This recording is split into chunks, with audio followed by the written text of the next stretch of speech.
आज की कहानी बड़ी रहस्यमयी और मन को विचलित करने वाली है। इस कहानी में एक कब्र है, जिस कब्र में से लाश खुद निकलकर अपनी पहचान करवाती है। वो बताती है कि मेरी कत्ल की तफ्तीश की जाए, क्योंकि शायद नियति को यही मंजूर था। एक शातिर कातिल ने पूरी कोशिश की थी अपने जुर्म को छुपाने के लिए, लेकिन वो कहते हैं ना कि सच्चाई को चाहे जितने भी नीचे दफन कर दो, एक दिन वो सबके सामने आ ही जाती है। इस कहानी में प्यार, धोखा और षड्यंत्र की मिलीजुली मिस्ट्री है। एक लड़की जिसने प्यार किया था, सच्चा प्यार किया, लेकिन उसके प्यार की मंजिल उसे नहीं मिली। उसे मिला तो सिर्फ धोखा। इस कहानी की सबसे हैरान करने वाली बात तो ये है कि जो अपराधी है उसके साथ उसके घर वाले उसका विरोध करने के बजाय उस जुर्म में उसका साथ देते हैं। ये कहानी अपने आप में एक सबक है कि किसी को प्यार करने से पहले, उसका भरोसा करने से पहले कई बार सोचा जाए और उसके बारे में अच्छी तरह से जाना जाए। बिना सोचे समझे अपने प्यार को पाने की चाहत में अपना सब कुछ दांव पे लगाने से पहले सोचना ज़रूर बनता है। तो कहानी को पूरा जानने के लिए वीडियो में एंड तक बने रहें, और अगर चैनल पर नए हैं तो चैनल को सब्सक्राइब करना ना भूलें। ये घटना 2019 की है और ये मामला उत्तर प्रदेश में मेरठ के लोहिया गांव का है।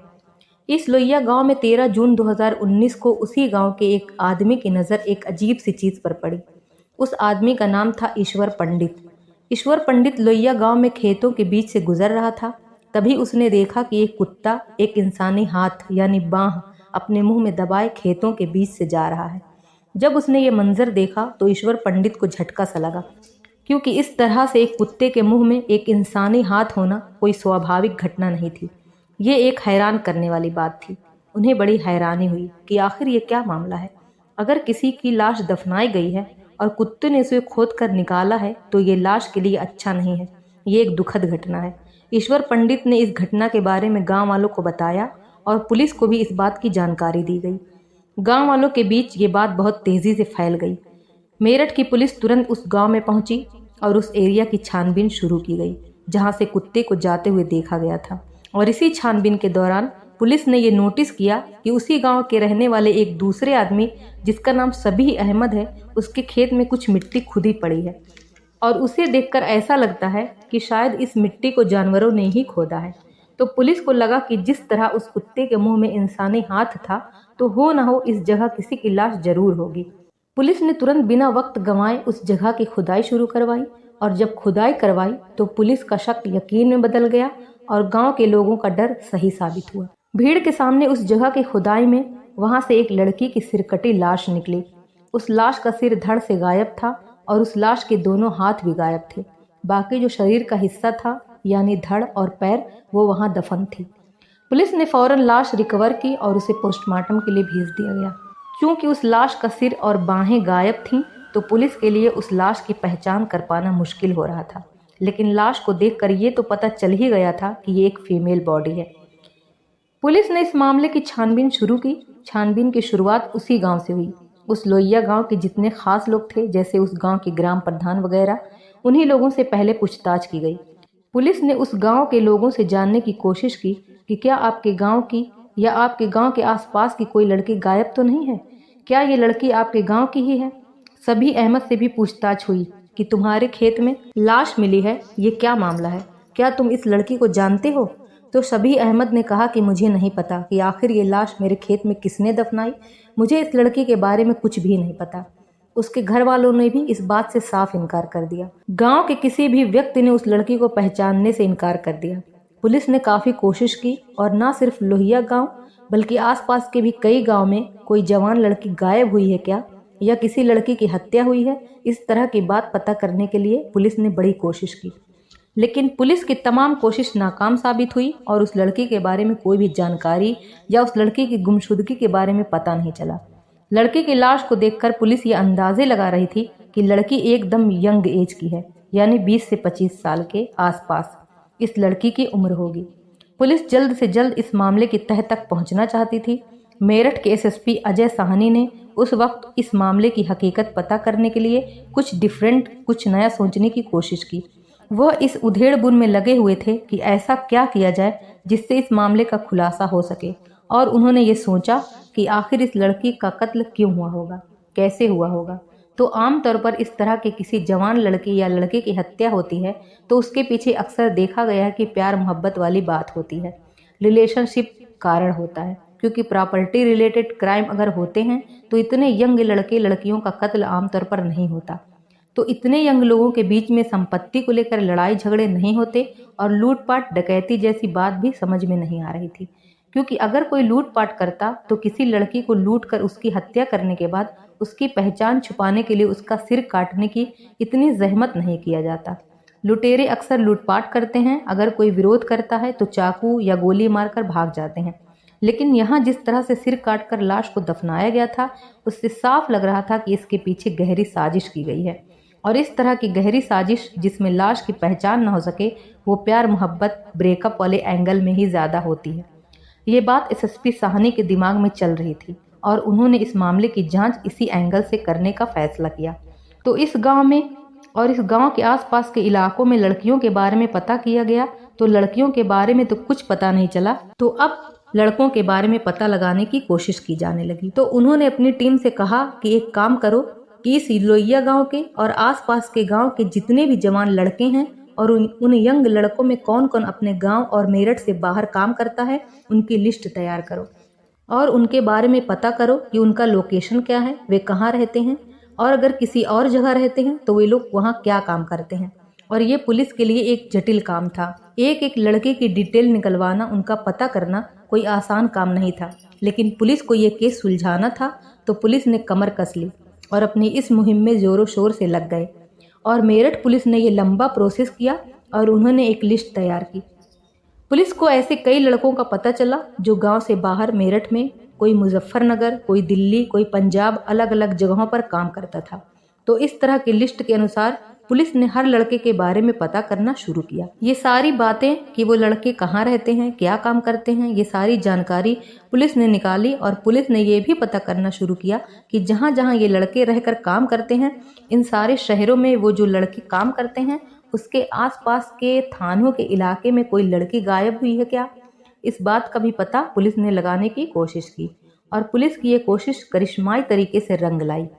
पुलिस को पता चला कि इसी लोहिया गांव का एक लड़का है जो लुधियाना में रहकर काम करता है और लुधियाना में जहां ये रहकर काम करता है उसी जगह से एक लड़की गायब है। इस केस की तफ्तीश को काफी वक्त गुजर गया था। घटना 13 जून 2019 की थी और कई महीनों की मशक्कत से पुलिस ने ये सब जानकारी हासिल की थी। लुधियाना में मोती नगर थाने में एक जवान लड़की की गुमशुदगी की रिपोर्ट दर्ज थी। अब पुलिस को लगने लगा कि इन दोनों चीज़ों को जोड़कर देखना चाहिए। कहीं ऐसा तो नहीं कि ये लड़का जहाँ काम करता है तो वहीं की ये गुमशुदा लड़की हो और वो लड़का ही उस लड़की को लुधियाना से इस गांव तक लाया हो और यहाँ लाकर उसकी हत्या भी कर दी हो। तो इस बात की जांच करने में पुलिस जुट गई और पुलिस ने जब उस लड़के से इस बारे में पूछा तो पहले तो उस लड़के ने बहुत टाल मटोल की बातें बनाई कि नहीं, मैं तो जानता भी नहीं, मैं सिर्फ अपना काम देखता हूँ, इस मर्डर से मेरा कोई लेना देना नहीं है। लेकिन जब पुलिस ने थोड़ी सख्ती दिखाई और कुछ देर तक वही सवाल बार बार पूछे तो वो लड़का टूट गया और उसने अपना जुर्म कबूल लिया। लोहिया गांव का ये लड़का जिसका नाम शाकिब अहमद था, इसने जहां पर यह काम करता था लुधियाना में, वहां पर यानी मोती नगर की ही एक लड़की को अपने प्रेम के जरिए यहाँ लोहिया गांव में लाया और यहाँ लाकर उसकी हत्या कर दी। और हत्या करने के बाद उसी गांव के एक दूसरे व्यक्ति सभी अहमद के खेत में उस लड़की की लाश को दफन कर दिया था, जिस लाश के कपड़े जानवर नोच कर खा रहे थे और जिस मर्डर की तफ्तीश अब पुलिस कर रही थी। लोहिया गांव में रहने वाला लड़का शाकिब अहमद लुधियाना में रहकर एक फैक्ट्री में काम करता था और शाकिब वहां लुधियाना में अपनी असली पहचान छुपाकर यानी अपना नाम बदल कर रहता था। उसने अपना नाम उस पूरे इलाके में अमन बता रखा था और अमन बनकर ही वो लुधियाना में रहता था। वहाँ काम करते हुए उसने एक लड़की से दोस्ती की जिसका नाम एकता जसवाल है और उसकी उम्र 19 साल थी। एकता लुधियाना के पंजाब के खालसा कॉलेज में बीकॉम सेकेंड ईयर की स्टूडेंट थी और लुधियाना में ही पढ़ती थी। शाकिब के साथ उस लड़की की मित्रता हुई और दोस्ती फिर प्यार में बदल गई और धीरे धीरे वे दोनों एक दूसरे के बहुत नज़दीक आ गए। और जब दोनों में घनिष्ठता बढ़ गई तो शाकिब ने लड़की से कहा कि चलो अब भाग चलते हैं, क्योंकि मुझे नहीं लगता कि हमारे घर वाले कभी हमारी शादी के लिए मानेंगे। लड़की को भी लगा कि अमन ठीक कह रहा है, उसे भी यही लग रहा था कि उसके घर वाले कभी भी अमन से उसकी शादी नहीं होने देंगे और वो अपने प्रेमी के बातों में आ गई और अमन उस लड़की को लेकर सीधे मेरठ के पास एक कस्बा है दौराला, वहां आ गया और दौराला में उन्होंने एक मकान किराए पर लिया और वे दोनों अब साथ साथ रहने लगे। ये जो लड़की है, जब वो अपने घर से भागी थी तब वो लगभग 25 लाख के जेवर, कैश और दूसरी कीमती चीजें लेकर भागी थी, क्योंकि अमन ने उससे कहा था हमें नई जिंदगी की शुरुआत करने के लिए कुछ पैसों की ज़रूरत होगी और अगर कुछ पैसे तुम अपने घर से लाओ तो हमारा काम आसान हो जाएगा। लड़की ने अपने ही घर में एक तरह से कहा जाए तो उसने चोरी की और 25 लाख के जेवर कैश लेकर वो अमन के साथ भाग निकली। इसके बाद अमन और वो लड़के मेरठ के दौराला कस्बे में आकर बस गए और मज़े से रहने लगे और 1 महीने तक दोनों पति पत्नी की तरह दौराला में ही एक किराए के मकान में रहे। 1 महीने के बाद ईद का त्यौहार आया और ईद के आने के बाद अमन उर्फ शाकिब को लगा कि अब हमें घर चलना चाहिए और वो लड़की भी काफ़ी दिनों से अमन के घर जाने के लिए और उसके माता पिता से मिलने के लिए जिद भी कर रही थी।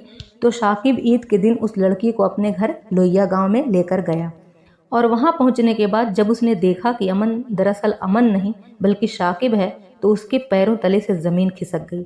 उसको एहसास हुआ कि जिस लड़के से मैं इतना प्यार करती हूँ, जिसके लिए मैंने अपना घर बार अपने माँ बाप को छोड़ा, उसी ने मेरे साथ धोखा किया।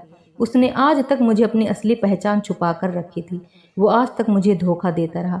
इस खुलासे ने उस लड़की को यानी एकता को बड़ा जोर का झटका दिया और वो अमन, जिसकी हकीकत अब शाकिब के रूप में उसके सामने आ चुकी थी, उससे वो बहुत नाराज़ हुई। एकता और शाकिब के बीच बहुत लड़ाई हुई और वो पूरा दिन वे दोनों आपस में लड़ते रहे। वो सब कुछ होता रहा उस लोहिया गांव के शाकिब के मकान में। अब तक एकता बहुत बुरी तरह से फंस चुकी थी।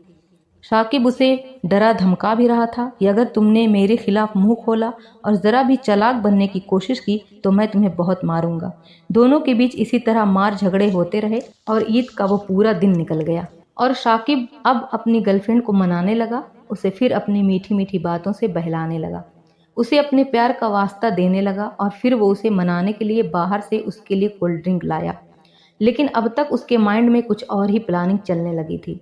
अब तक उसके सिर पर शैतान सवार हो चुका था। वो खूनी साजिश उसके दिमाग में अब तक पनप चुकी थी और अब शाकिब किसी भी तरह एकता से पीछा छुड़ाना चाहता था। शाकिब ने कोल्ड ड्रिंक में नशीली चीज़ पहले ही मिला दी थी, जिसको पीते ही इस एकता की हालत बिगड़ गई और ईद की रात को शाकिब ने पहले तो एकता को बेहोश किया। उसकी 2 भाभियों इस्मत और रेशमा ने मिलकर एकता के कपड़े उतारे और फिर शाकिब अपने दोस्तों की मदद से एकता को खेतों में ले गया और इन सब लोगों ने मिलकर उस मासूम बेकसूर लड़की का गला रेतकर उसे मौत के घाट उतार दिया और बाद में उसका सिर उसके धड़ से अलग कर दिया।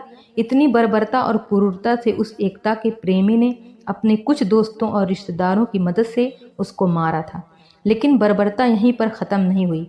वो एकता अमन से कुछ इतना प्यार करती थी कि उसने अमन का नाम अपने हाथ पर गुदवा रखा था।